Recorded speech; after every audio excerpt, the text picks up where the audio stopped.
Hello, welcome to Little Literati. I'm Jess, and this is my book haul video for the fourth quarter of 2017, so the very last one. And these are the books that I got in October, November, and December. So let's start with October. This stack is by far the smallest for this haul. It's only 3 books. This first one was the book of the month from my fairy loot box, Forest of a Thousand Lanterns. It's the first book in a new series, I guess, called Rise of the Empress. It is an Asian origin story for the evil queen from fairy tale. So seems like it'll be a lot of fun. And then that month, there was also a bonus book included in that box. This is The Language of Thorns by Lee Bardugo. This was an exclusive Fairy Loot cover. It has the red lettering instead of the gold. And so this was fun to have a little extra bonus book included in October's book box.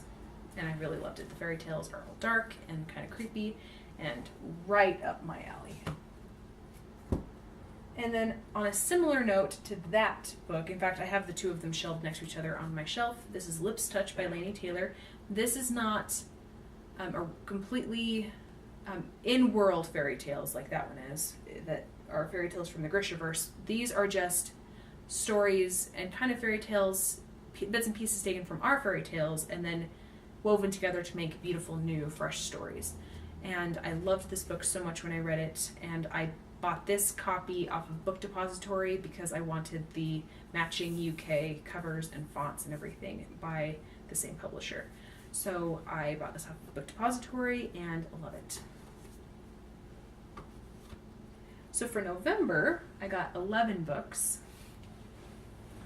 And I got several of these for the Black Friday sale right after Thanksgiving. So the first 3 I got from Barnes & Noble.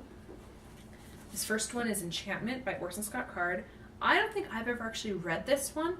I think my dad might have read it, or my mom. One of them, I think when I was a kid. I remember seeing this in the library and one of them saying I wasn't ready for it yet, but I think one of them said they had read it. So it's kind of got the idea of Sleeping Beauty in this. So it's kind of a fairy tale retelling of Sleeping Beauty, and then there are going to be other characters and elements in here as well. It's by Orson Scott Card, who I don't think I've ever actually read anything by, but my husband loves his books. His favorite book of all time is Ender's Game, and he absolutely loves it. So I figured this was a pretty safe bet because I love fairy tale retellings and my husband loves Orson Scott Card. So between the 2 of us, one of us would have to love this book. So I decided to go ahead and buy it. This book is also by Orson Scott Card. It's called Characters and Viewpoint. This is nonfiction. It is a how-to book for the elements of fiction writing. And I came across this book because I listened to a podcast called Writing Excuses, which is a 15-minute long podcast every week that is hosted by 4 authors, Brandon Sanderson, Howard Taylor, what's his last name? Dan Wells, that's it, it's Daniel Wells. And then Mary Robinette Kowal. And I actually have books by Mary Robinette Kowal and Brandon Sanderson. And so it's just really fun. They kind of have a lighthearted approach to it. Like I said, it's only 15 minutes long and it's a lot of fun. And they've mentioned this book several times. And so I decided to go ahead and give it a shot because I'm hoping that this book will help me tie my book together that I'm trying to write. Characters and Viewpoint. And then I also bought this book from Barnes & Noble, Stitching Snow. I read this last year, and it is a futuristic space punk version of Snow White. And I really enjoyed it when I read it. And it kind of reminds me, thematically, it reminds me of Cinder in that whole series, The Lunar Chronicles by Marissa Meyer. So if you like that series, you might really look into Stitching Snow. So there's robots, and there's spaceships, and then there's Snow White. These next 3 books I also got on sale right after Thanksgiving. I got these from Amazon. So this is the Paper Magician Trilogy by Charlie N. Holmberg. And I'll be honest, I have not ever actually read these, but I've seen them every time I turn around, it seems like. Wherever I go, I see references to these, and they sound really fun.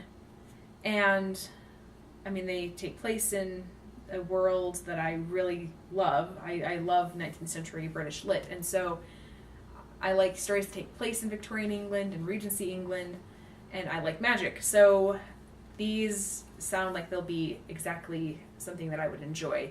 And they were only a couple of dollars each off of Amazon. And so I decided to go ahead and bite the bullet and just buy the whole trilogy and hope that I really like it as much as I'm hoping I will. These next two are books 1 and 2 in the Infernal Devices trilogy by Cassandra Clare.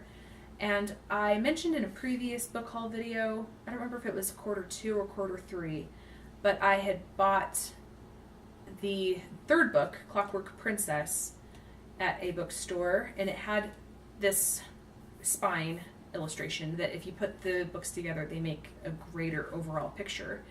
And so I was trying to find books 1 and 2, and so I went to my local bookstore, my local used bookstore, and they had a box set of all 3 books that was actually really pretty cheap, considering I think it was $20 maybe for all 3 books, and then the box as well. And I figured, well, I guess if I have an extra copy of Clockwork Princess, no big deal. I might give it to a friend or something. And I got it home, and I pulled it out, and books 1 and 2, The Clockwork Angel and Clockwork Prince, were in fantastic condition. Pretty much they look like they're brand new. Book 3, which was the duplicate of the one I already had, was water-stained and just distorted and really an ugly little copy. And I thought, perfect, because I already have the same book in a nice copy that matches and everything, so I just substituted out my copy for the one that was already in there, so I have the complete trilogy that have all matching spines, and I have a box to go with them. And then I should have an extraneous that I'll probably throw away or something, because nobody's going to want to buy that. But anyway, it just kind of worked out in a really funny way, so I have the entire trilogy now, and I have not still read these, but I'm hoping to get around to it in the next couple of months. My sister recommended that since I like, British lit, especially in that time period, that this might be the way to start her books, Cassandra Clare's books, by reading the Infernal Devices instead of just the original City of Bones, that series. So I might get my feet wet with this one. So it sounds like it'll be fun, and I'm really looking forward to reading these now, especially now that I have the first 2 books in the series. I can go ahead and get a jump on it. So these next 3 were all from my subscription boxes for that month. So this first set, these both came in my Fairy Loot box. So the book of the month was The Last Namsara by Kristen Ciccarelli. I think that's I'm going off of the Italian pronunciation. I don't know if that's really pronounced or not, but anyway, so this was an exclusive cover as well. It has the silver foiling instead of the gold. And so I haven't got a chance to read this yet, but it also came with a bonus book for the second month in a row, which I thought was really a fun thing that they did. This is Furyborn. This is an arc for a book that's coming out in May of 2018. And so I thought that was really a lot of fun to have 2 books in the box for 2 months in a row. And then for my Owl Crate book, this was The Glass Spare, which also seems like it'll be a lot of fun. This is by Lauren DeStefano. And this looks like it'll be really a beautiful book. I mean, visually it looks gorgeous, and I'm hoping the story will be good as well, because it sounds like it'll be really, really interesting. So now for December. So at the beginning of the month, I was at my library, and all the libraries in my district have their very own used book nook shop that you can go in. And so I just go in there every so often and see what is new on the shelf and see if there's anything that I want that I can get for super cheap. And I have to say, I love Greek mythology. I absolutely love it. My dad and I would bond over it when I was in elementary school. I was like in 4th grade or something, and sometimes he would take me to school and we would chat about Greek mythology, and he really liked it too, so it was just really something special that I got to share with my dad. And I love it so much that it has stuck with me for the past 20 plus years. And in college, actually, I took a course on Greek mythology and knew pretty much all of the stories intimately that we were talking about, so it really wasn't anything new, which was kind of a bummer. I was hoping to get really into depth in some things. And I read a couple of plays that I hadn't had a chance to read before, but for the most part, I knew it all already. But I love Greek. That's all to say. I love Greek mythology. And I actually really resent Roman mythology because to me it's just a cheap knockoff of Greek mythology, because all they did was take the same stories, take the same people, and switch their names around and give them new identities. And like, I really, really hate the Aeneid because to me it's a cheap knockoff version of the Odyssey, and I don't like it. But even though Ovid was a Roman, I really remember loving his metamorphoses, because even though they're the Roman versions of some of these myths, I really loved the style that he wrote them in. And I remember reading this when I was like in, like I said, 4th, maybe 5th grade, maybe middle school is actually when I got around to reading Ovid. But I remember really enjoying his take on things. And there are actually a couple of myths in here that aren't in regular Greek mythology, because the Romans did add a couple of new myths, not very many. But I found this for just a couple of dollars, and I decided I would have my very own copy of Ovid's Metamorphoses that I could someday share with my kids and hopefully bond with them the same way I bonded with my dad. So most of the rest of these were for Christmas / my birthday, which is 3 days after Christmas. So the way it works in our family is I really like to surprise my husband and my kids with things that I think they'll enjoy. I do not like being surprised. And so usually what I do is I make a list of things that I want for December. And I will make a list of what it is and where he can go to find it and how much it is. And I send this in an email to my husband and I say, okay, here's what I want. Now surprise me with which holiday I get which item for. And that's how it works. And so I got some of these for Christmas and one of them for my birthday. And that's how it worked. So let's go ahead with these. So the first 5 books is a series called The Parasol Protectorate by Cale Carriger. And the first book is Soulless. And then it goes Changeless, Blameless, Heartless, Timeless. I read these a couple of years ago and they're a lot of fun, so I decided to buy them. And these are fun because they are steampunk era, which I love. And there's vampires and there's werewolves, and the main character, Alexia, is soulless. She has no soul. And that means that she has the ability, when she touches werewolves and vampires, she renders them mortal. So she removes the effects of their lycanthropy and their vampirism while she's touching them. And then when she lets go, they revert back to their animalistic tendencies. But she uses her abilities, and yet she's also trying to be a proper lady, because that's the era, right? So these were a lot of fun. I remember reading these and really enjoying them. So these are actually really hard to find now in this format. They have omnibus editions, which I don't want. I like having individual books, and I prefer paperbacks, as you've probably heard me say in previous videos. So these I found in a lot on eBay, and they were listed as new because that's where I had to go to find the whole series. So they do have the ugly remainder marks on the top, but they were brand new copies of the paperbacks, and so I bought these and then squirreled them away for Christmas. So Santa actually gave these to me for Christmas, and sometimes Santa just needs a little bit of help with his Christmas shopping.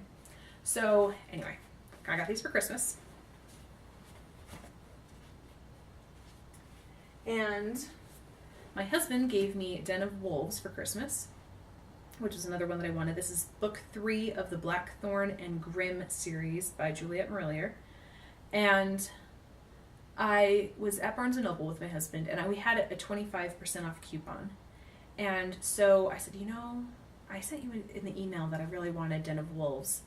I don't know if you've already got it, but in case you haven't, here's this 25% off coupon. If you want, I can go with the kids into the kids section if you want to, privately go shopping. And so he took the coupon, and I saw him grab the book, and he secretly bought it for me for Christmas. So this is what my husband gave me. For my birthday, I got The Librarians and The Mother Goose Chase, which is a tie-in novel for the second season of the Librarians TV series. And it is my favorite TV show on right now. In fact, actually currently they're in the middle of their 4th season. I have only seen the first 2 episodes because I've been really, really bad. I've just been busy and haven't taken the time. I keep forgetting to set my alarm to watch the show, so I'll have to catch up on it later. But anyway, so they're on their 4th season, but I got the 2nd book finally, and then I'm pretty sure the author has a pre-order available for a 3rd book that he's writing this year, I think.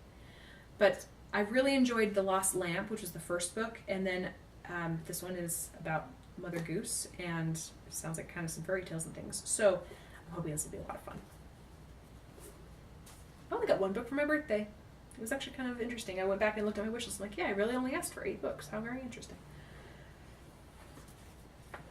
For Christmas, my youngest daughter gave me The Beauty and the Beast. This is the complete novel, the original novel, by Gabrielle Suzanne Barbeau de Villeneuve. I can never pronounce it. Villeneuve.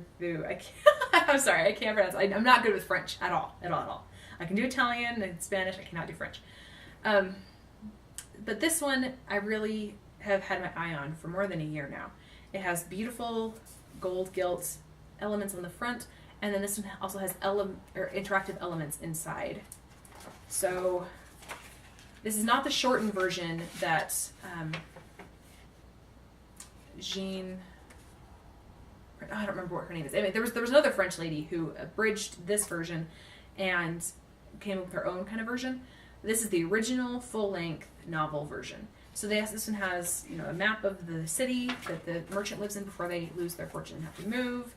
They have all kinds of just really fun elements. I was originally thinking of getting this for my oldest daughter, but I was like, yeah, no, these are going to get destroyed after about 20 seconds. So there are flaps and things.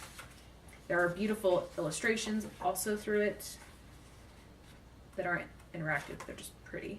And they also have some gold shimmery parts as well. So I was like, it's like an illuminated text from the Middle Ages. But I decided to just request this for myself instead because my favorite fairy tale of all time is Beauty and the Beast. And so this is great because now I have my very own copy that is gorgeous. And I'm not going to let my kids touch it because they will destroy it. Also, there are 2 other books currently out by the same publisher and illustrator.